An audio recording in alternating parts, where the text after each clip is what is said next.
Selamat pagi dan salam sejahtera untuk kita semua. Alhamdulillahirrahmanirrahim, puji syukur kehadirat Allah kita semua bisa hadir pada sesi kita yang kedua.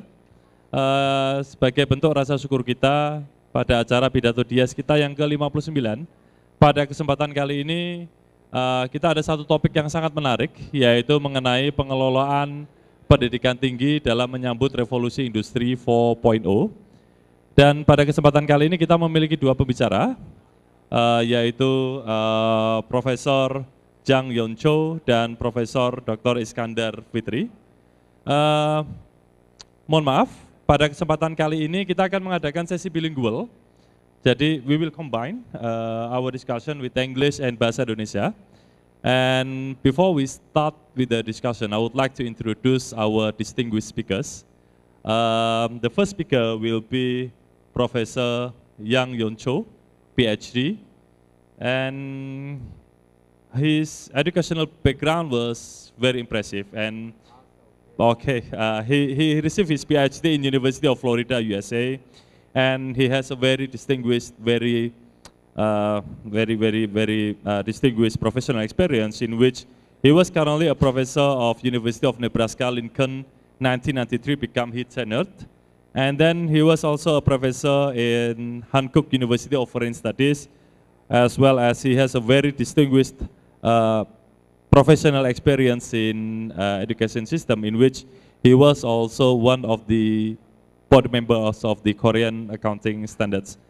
And in 2017, he established Cyber Edu Incubator with UNAS, and now currently preparing the first cyber university in Southeast Asia. And I do believe that he is one of our perfect speaker in which we can also elaborate how the students can be preparing their competencies in facing the Industrial Revolution 4.0. And our next speaker, kebetulan ini asli putra daerah kita, jadi kita akan bilingual, yang satu bahasa Indonesia, yang satu bahasa Inggris, adalah Profesor Dr. Iskandar Fitri. Beliau saat ini menjabat sebagai Head of the Quality Assurance of National University, Vice Rector for Academic Affairs National University, dan masih banyak yang lain. Dan beliau juga mantan Dean of ICT Faculty National University. Jadi saya yakin bahwa nanti we are going to be elaborate deeper how the students' competencies can be enhanced and how can be enriched in order to face Industrial Revolution 4.0. And okay, without further ado, we are going to let Professor Cho to elaborate this for perhaps 20 minutes, and then selanjutnya mungkin nanti Prof. Iskandar ya. Okay, Prof. Cho, without further ado, time is yours.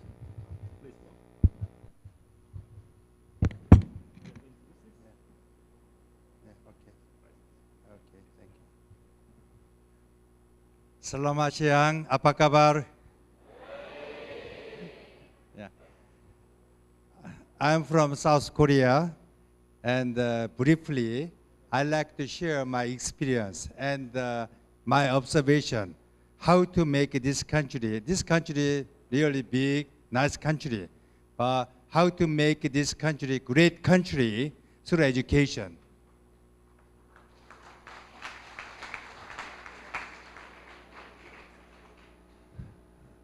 Now, but before starting, I really thank you very much for inviting me to this nice city, especially Minister Nasir and the Dean. Oh yeah, Dean and the accounting. I'm an accounting professor, so yesterday I have a good discussion, especially this the Unde, the one of the best university in Southeast Asia. Now, we had heard a lot of things about the fourth industrial revolution. But main difference between fourth industrial revolution and up to third industrial revolution in terms of education is, up to third, education is basically transfer of knowledge from professor to the student. So transfer of knowledge. So, and how efficiently. So best one to have, you have to memorize. You have to memorize the knowledge. But right now on the fourth revolution, I don't think you don't have to memorize. My nephew graduated Stanford University recently. Stanford University, you know the Stanford University, yeah? California. They do not have written exam. They do not have the, like a professor monitor the exam. They want to know how students solve the very complicated problem by themselves or by group. They don't have to memorize the like a knowledge, because all knowledge is in the smartphone. Okay? Now, on the right now fourth industrial revolution,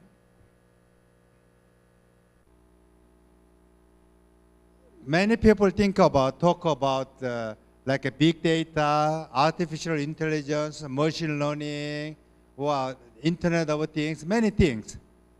But actually also self-driving car. But all this is kind of remote unless you have a real good infrastructure, which we call 5G, fifth generation of mobile the communication. Have you heard of 5G? Anyone heard? 5G, yeah? 5G, this month, the Korea started commercialization. From this month, 5G. Main difference of 5G, you can download 1 hour movie in how long? If you download the 1 hour movie here in Semarang, how long does it take? Maybe the front chanting lady. 1 hour. Here, 5 seconds. 5 seconds, you can download 1 hour movie. Through this, you can do self-driving car. Previously, without this 5G, self-driving, even though you have technology, it's impossible. Because suddenly there is like an animal. You have to stop you have to push the brake. But it's slow. So you can get the signal maybe 5 seconds later, then you already hit the animal.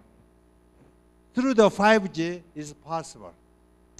So not only this, Internet of Things and the artificial intelligence, right now, they becomes very popular. Not only America, but also Korea. I'll share the example in Korea, already commercialized 3 months ago. In the TV, that's introduced by LG. Looking at the TV through the voice command. Okay, if you like go to travel Jakarta tomorrow, then Jakarta weather. Then in the screen, show the weather of Jakarta.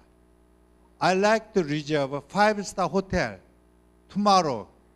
Budget 2 juta to 4 juta.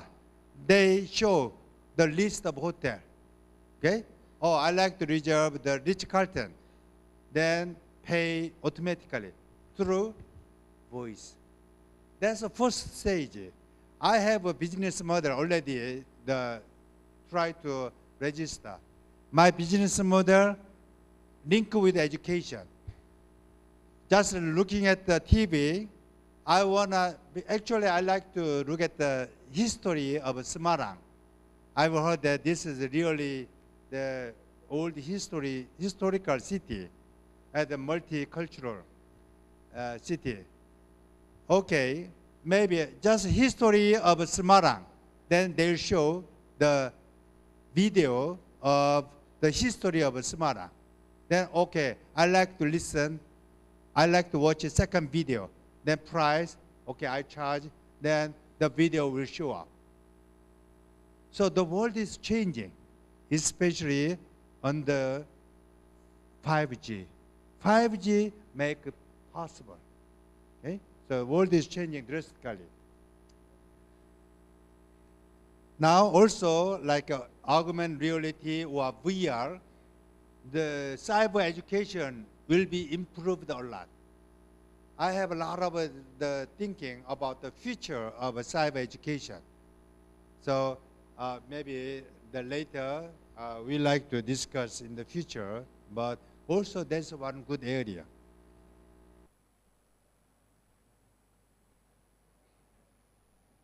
Okay, how can I on the next page? Now, this is the comparison of a higher education in Korea and Indonesia. The first one is population. Population Indonesia, 260 million. Korea, only 50 million, 20%. 20%, the Korea, very small country. Okay? Size, 1/3. The Korea South is nearly like only 30% of Java.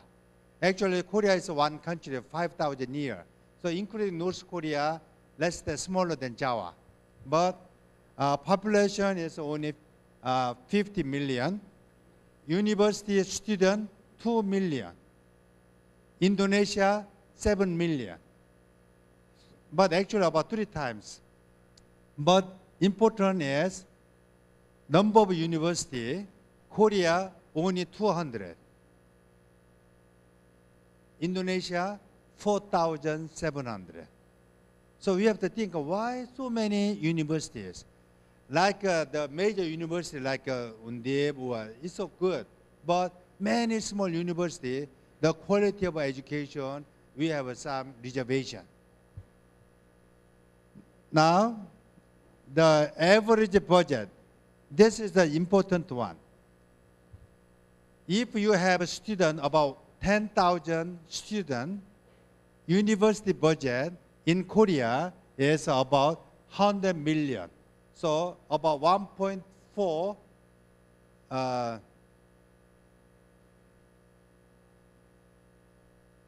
I think the trillion, 1.4 trillion. But the Indonesia only 15%, same size of university. The budget is only 15%. So the university do not have money. So that's why the professor teach many classes. So the professor do not have time to research. So it's kind of no good relationship. Yeah? So next one. So number of top universities in Indonesia and Korea, like there's a list of QS top Asia university. Top 20, 2015, Indonesia, Gosong. Now, Gosong. Top 20. It's a big country, but Gosong. Korea, small country, really small. But top 20, 6 university, ranked top 20 in Asia. But because of the China university right now surging, so now decreased to 5. But still good, yeah? Top 100, Indonesia previously just 1, UI. Now, Tiga. Tiga University is ranked top 100. The Korea small country, but top 100, 18 university rank 100. Top 200, it's about 5. So I think Undip is belong to 200. Yeah, I'm not sure, but I think. But the Korea used to be 31, right now 24. So Korea is a small country, but a lot of university rank the top 200. The university I belong to is a top around 50, 60. So the question is how to improve the quality of higher education. Okay? The budget is small. There's a dean of business school. This is your question. Budget limited. How to make the faculty of economy than business make a great university? How? Not easy, yeah. Not easy. Yeah? So here is one solution. Next one. Now, each year, how many babies born in Indonesia? Do you know how many?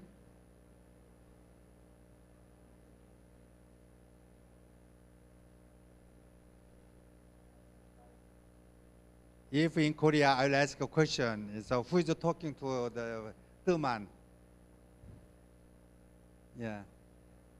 Okay. How many each year, right now, 6 million baby born 1 year. 6 million baby. Korea only 300,000. Because young men never marry. No baby. Only 330,000 1 year. Indonesia 6 million.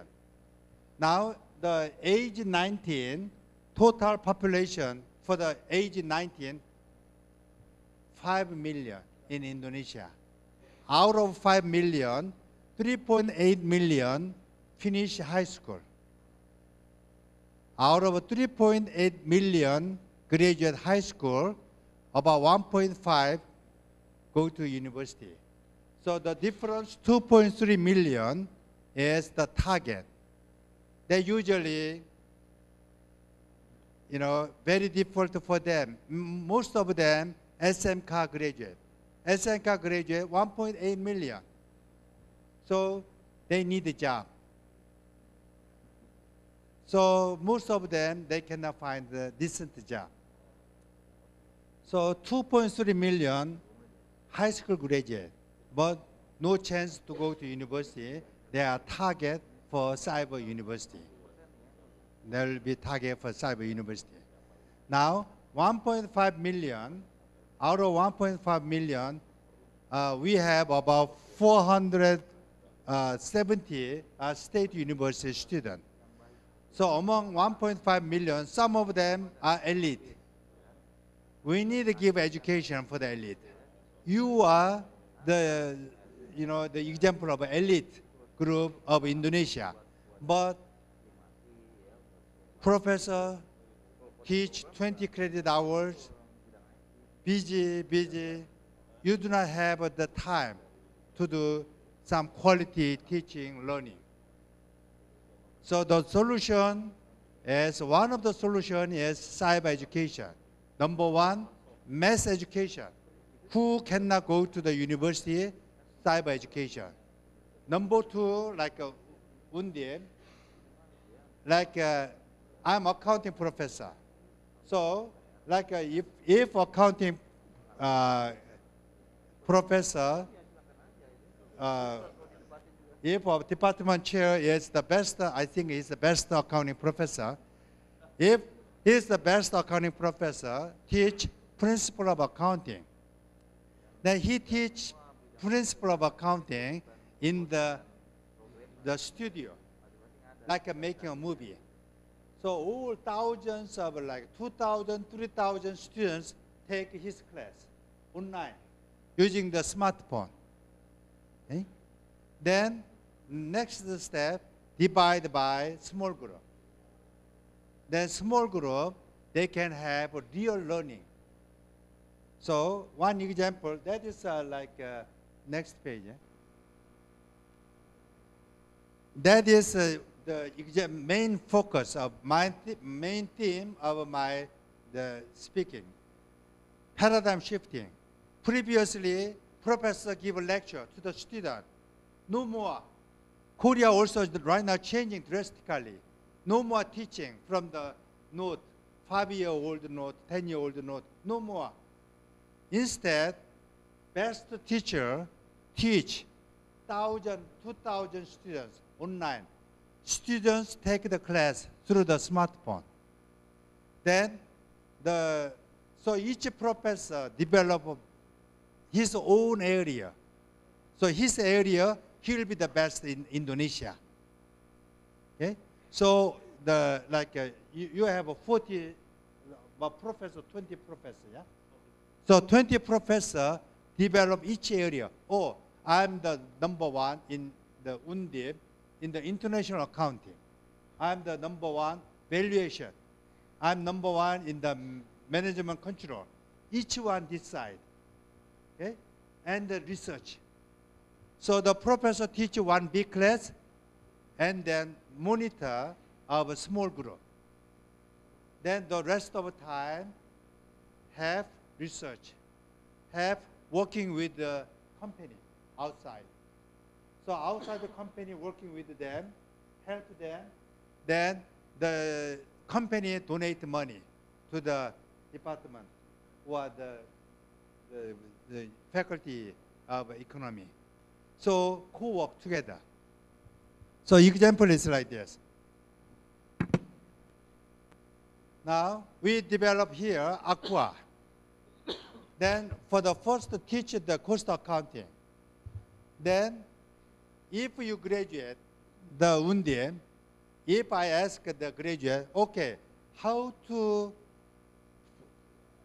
much we can get? How much will be the price? How much we can sell this Aqua, one bottle? Then I don't think many students cannot answer. Not easy. But this one can be done by project, small group. One group teach how to set the price. Then maybe with the marketing team teaching. So first compute the cost.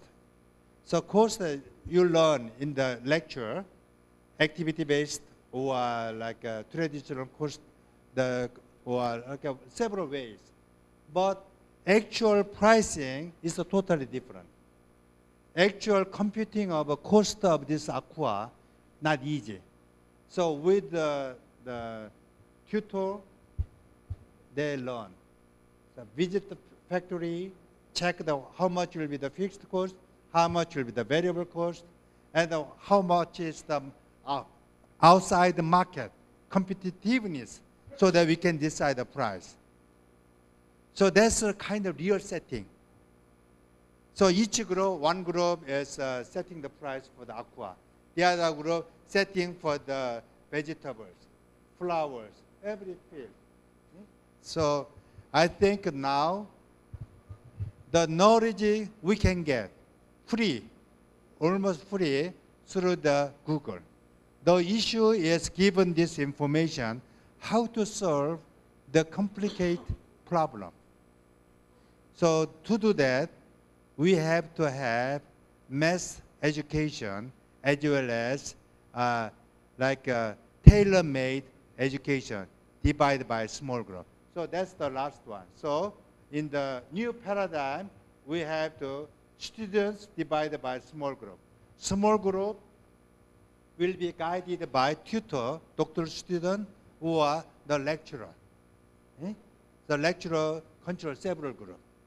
Then finally, professor monitor, there's the small group. So that's the way UNIP can be the truly leading university, not only in Indonesia, but hopefully in Southeast Asia. Thank you very much. Please go. Okay, it's a very interesting speech in which he proposed a paradigm shifting for the needs of cyber lecture or cyber university. And I think, yeah, it's a very potential. I mean, it has a lot of potentials if we do that, but we need to, it requires a major shifting in the way we do our business, in the way we teach, and I think it has a very huge implications on our education systems, Prof. And ya, dan pembicara berikutnya ini Prof. Iskandar. Kalau tadi berkaitan dengan di bidang pendidikan tinggi, bagaimana cyber university itu bisa meng-cut resources, hampir semua resources, Pak Dekan ketawa, resources dosen, satu dosen tidak lagi 1:30 yang tadi Prof. Nasir juga sampaikan, tetapi satu dosen bisa 1000. Jadi Pak Harjum bisa ada di mana-mana, Prof. Ainun bisa ngajar dari Jayapura dan sebagainya. Sangat menarik, dan mungkin nanti setelah ini kita coba akan melihat bagaimana sih kalau Industrial Revolution 4.0 itu memiliki dampak ke mahasiswa. Karena di AICPA itu dulu sempat ada artikel yang menarik, apakah lulusan akuntansi dan juga lulusan bisnis itu juga harus mempersiapkan kompetensinya itu sampai kepada coding atau ke programming, atau bahkan itu nggak perlu, atau sebagai end user aja. Nah mungkin itu nanti Prof. Iskandar yang kayaknya pengalamannya jauh lebih luar biasa dari kita yang akan berusaha untuk membahas hal tersebut.